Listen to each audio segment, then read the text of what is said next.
again. Didn't work out this time. Do you think it's still something that's going to be in high contention, or at least both teams are going to be a little aware of it? Or, I mean, on IG side, they just went against it. I don't know if they'll be too worried. What are your thoughts, Winter? I think the hero itself is a little similar to Viper in the sense where he has a job to dominate the lane and he has to have a good start. He can't afford to fall behind like a hero. Obviously, SF is a hero where we talk about if you fall behind, then you can raise the jungle and you just come back. But for Bloodseeker, it's more of he needs to be on a roll to be able to be a driving force in the game. So he had a very bad laning phase, but he still managed to recover with the Midas. But all in all, I think Fnatic's lineup in that game had to do well. Like even if they were able to hold the game for a long time, but at the end of the day, you're fighting against a PL and your safe lane is your position 1 is a Bloodseeker. You don't want to go to a 50, 60-minute game against a PL. You're not going to win that matchup. I think it's a really good point that, in a way, on paper, Bloodseeker's weakest position is safe lane. Because if you put Bloodseeker safe lane and you don't run an aggressive trial lane, you don't have pressure on multiple lanes, right? So I talked about it earlier that the way you utilize a Bloodseeker and make him extremely powerful is that you just deal damage, right? You deal damage to enemy heroes somewhere on the map and he wins his lane as a result. But when you're playing him in the safe lane, the off lane just plays passively, the enemy safe laner is just free farming with full health and the mid lane is a wash, then all of a sudden your Bloodseeker is just like a standard hero in lane. And he doesn't farm that fast. He's like an average carry in that sense, I would say, but the way he utilizes farm compared to PL, that for me is like a no-brainer. You would rather have a PL with 15k net worth than a Bloodseeker with 15k net worth. And that wasn't even the case because PL out-farmed him as well, right? Because he farms faster. So I think if you just looked at the draft in isolation with what they had, if they could have somehow put their lanes different, I think that could have made for a much better game for them. But I don't know what they could have done. Like they kind of cornered themselves with the picks they had. I mean, it's quite difficult to change their lanes looking maybe at Bloodseeker the lineup. Yeah, probably. Yeah, it's pretty tough. But it's still Bloodseeker versus Panda, right? Yeah, I think that's even. Probably better, maybe for Bloodseeker, I'd say. And then you can run an aggressive trialing with your Razor, and then all of a sudden your Bloodseeker can win because Razor's pressuring, and you're doing damage in the lane. I mean, they could have changed their lanes, obviously, but maybe they didn't expect the lanes to go that badly. That's why they felt it was. I mean, it's easy for us to say. Yeah, because it's hindsight, Yeah, we could have, they should have changed their lanes, but probably they figured that our lanes might not be so disastrous as what happened. That's why they lane it the way they did. I think that's a good way you put it, because that's kind of going off of what Synderen said earlier. If that early game hadn't gone that badly, maybe we would have seen the game differently. Their lineup is fine. Like if everything is smooth sailing or even 50-50, like throughout the early game, their lineup comes together very strongly in the mid game. But sadly, they just fell behind too much in the early game. Lanes didn't go well. All right, well, as we saw, players are getting ready for Game 2. We should be jumping in here in just a second as we go into the draft. Now, of course, Fnatic, they tied 1-1 against Secret, so they have something to lean back on. They're like, all right, well, we took a game off of Secret. That's not a bad place to start TI5. On the flip side, IG, they definitely want to continue with this game plan and try to get that 2-0 to get those 3 points so that they also have a relatively good start to their TI5 journey. Now, we're looking at a couple of our other matches that are going on, too. Just a reminder, we do have 3 matches going on at the same time. Do you guys have updates on these? I mean, I'm looking at, MVP Phoenix going up against Na'Vi. And looks pretty close. Yeah, this is a pretty close game. Yeah.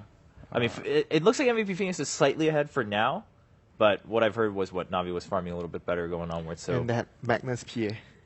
Right, I mean, that's going to be the big Na'Vi point. are very comfortable playing late-game scenarios where they have Dendia and Magnus in the melee core. And I've just seen this type of game many times from Na'Vi where their early mid game doesn't look that good, and then they have this particular combination of heroes and they just destroy the enemy. And all of a sudden they just get like a 5-man team wipe because of a good RP, and then they just chase them down. So this one could go either way, honestly, right now. And the other match was Newbie versus Virtus. Newbie versus Virtus. That was fairly close, and then Newbie made a couple mistakes, and Virtus took it. Was that a 40-minute game, I think? Yeah, Newbie looked like they were, they've been practicing, and I think they put up a very good fight versus Virtus Pro, and I think a lot of people would rate Newbie like probably 13 or 16, but again, they were first place last year. So I rate them a little bit Okay, higher than that. so we'll have to wait and see. But VP currently leading that series 1-0. Right now, as you can see on our screens, we are into draft on the main stream. Back to Game 2 of Fnatic versus IG. So if you want to check out the other matchups, definitely hop on to Stream B or Stream C on Dota2.com. But if you're going to stay around, let's get through the draft here as we look at, okay, well, Undying being banned out by Fnatic. Just didn't want to deal with that this time. They just had, on top of the Shadow Storm being weak and them losing that lane, they didn't have a solution for the Brewmaster in the fights, and on top of that, they also didn't have a solution for the PL in the late game. Yeah. So I think at all stages in the game, they were outdrafted of sorts. And as you say, Fnatic, they don't have a super well-rounded draft. They had to do well in the early phase. Yeah. That's like their mission for the whole lineup to work. Yeah, more or less that. So Tusk, Yeah, I was going to say, has been left open. Fnatic will take advantage of that this time. probably going to see burning on a gyrocopter this game, most likely. Yeah, Okay. you want to, as I said before, you want to have mass AoE damage against Snowball, so you can deal with that. And yeah, Gyro seems like something that IG is very comfortable with in the past as well. So I think Gyro Shaker is a solid response Yeah. to a Tusk opener like this with the heroes that are banned. This would be a pretty good pick. doesn't give away too much, and lanes are still alright. You have good lanes, and Earthshaker can be offlane, can be support, so quite flexible in that matter. Or Gyro Dazzle. I like Dazzle. Dazzle Yeah, too. Dazzle as Oh, well. that's Yeah, true, yeah, Gyro we- Dazzle as well. Yeah. Somehow kind of slips by the radar now and then, but yeah, Dazzle has been definitely a high priority for most teams so far in TI5. I wonder if they're going to forget about Brood. It's going to happen again in the group. Yeah, I mean, it always it happens. has to, right? That's just part of the rule. I mean, with this many games going on, You too. should have like a note you put on your screen, the screen of the drafter. You just have like a little post-it. You just put it on there. Ban Brood second phase. know- You just put it. You know, we actually had that in the past where we bring a small notebook and we would stick sticky notes on top. That's not a bad I mean, idea. I mean, if you're allowed as, to, why as a not? drafter, you would like, okay, this team, Yeah. and there will be a page for yourself. Okay, don't forget to pick Storm for Mushi. Don't forget to ban. Yeah, stuff like that. That would be a good idea. But Bloodseeker actually going to be now taken for IG. That's a bit surprising. Huh. That's not what I was I'm actually pretty surprised about that. Was that the same opening they did versus Secret? I Yes. kind of remember they opened the same way. Yeah, well, in the first two picks, Yeah. it was Gyro Bloodseeker. I mean, it might have been reversed, but either way, it was on the same side as second and third pick, rather. So the idea of having Bloodseeker versus Tusk is he snowballs in with his team, you silence them with your bird, right? It's actually pretty nice, and you have cooldown too. There's like Yeah. two really good response abilities to have. Yeah, but at the same time, you can just wait until he ruptures and blood rights and then snowball everyone and avoid so much of the damage. Then Snowball would Yeah. be used against Bloodseeker. Yeah, it works both ways. That's how Snowball always is. It's never bad. You can Yeah. always dodge something. That's why he's first pick. Yeah, Right. All right, and then the Witch Doctor now on the other side, so kind of just swapping things back out. Snowball in the Death Ward. That would actually be sick. That would be You remember- pretty sick. You remember when there was the bug where you could snowball in landmines? You could put them into your snowball and then roll in. That was really, really good. That got hotfixed. That was sick. Wow. Yeah, because they counted as a unit, and you could Okay. pick up units, right? All right. Wow. Okay. Well. The real nightmare.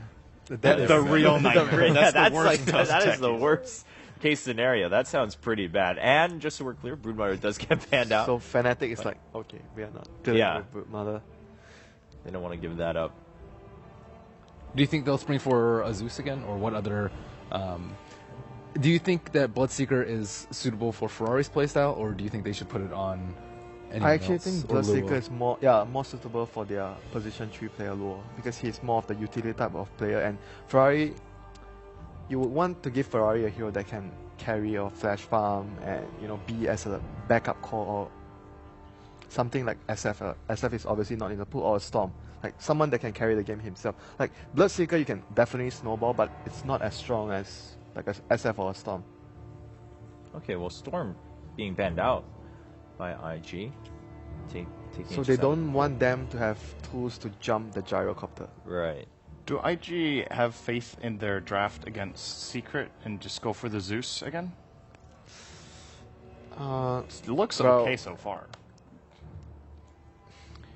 I think it was a decent draft. Like, I mean, it wasn't really the Zeus that didn't work the last time, though. Yeah. I feel it's just like overall they got outplayed, and Right.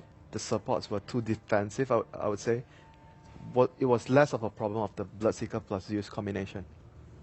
So maybe it's worth a shot to continue with it. And for now, it's going to be, being locked in though. They also had Lina that game, right?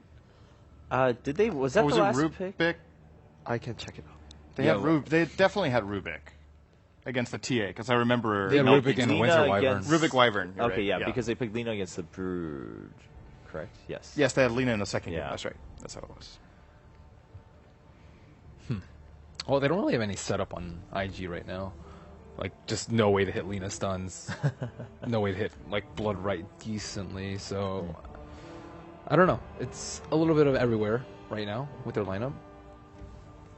I feel like that's kind of been the story of quite a few of the Lina picks, is that you're putting a lot of responsibility on Lina's individual skill to land those stuns instead of like getting an easy setup. I think we've seen multiple Lina picks now without an obvious engage tool, which Well, the same is thing's- quite uncharacteristic for support Lina. For core Lina, Right. it's a lot different because she gets the Yules herself really fast, and then she can be her own initiator, right? But If you run a support Lina, it's the same basically as a point where I mentioned earlier with the Lash, where LGD wanted to play a support Lash. So usually when you play a support Lash, it's the same like Lina. You want a partner that sets up for your son. Right.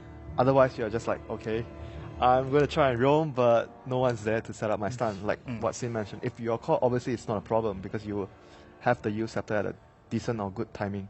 Okay, so do you think then here the plan is, all right, we'll now pick something that rounds it out and definitely has some setup for Lina? Do you think it was still just a continuation to pick against Tussin and Wow. Snowballs, or as we see Wraith King being picked up by Fnatic? this is just like classic every team that Mushi is in. Like we don't care, I remember, I think it was a stat from TI3. I think Mushi played the most different heroes 18 out of heroes. any player.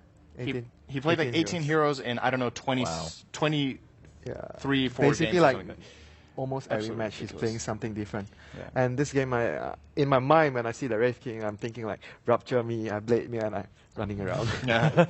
And it's also really good with Snowball because it's a hero you carry into the middle of the fight that you're not scared of getting out of Yeah. position with because you can actually still, you have your You have second second life. chances with that hero.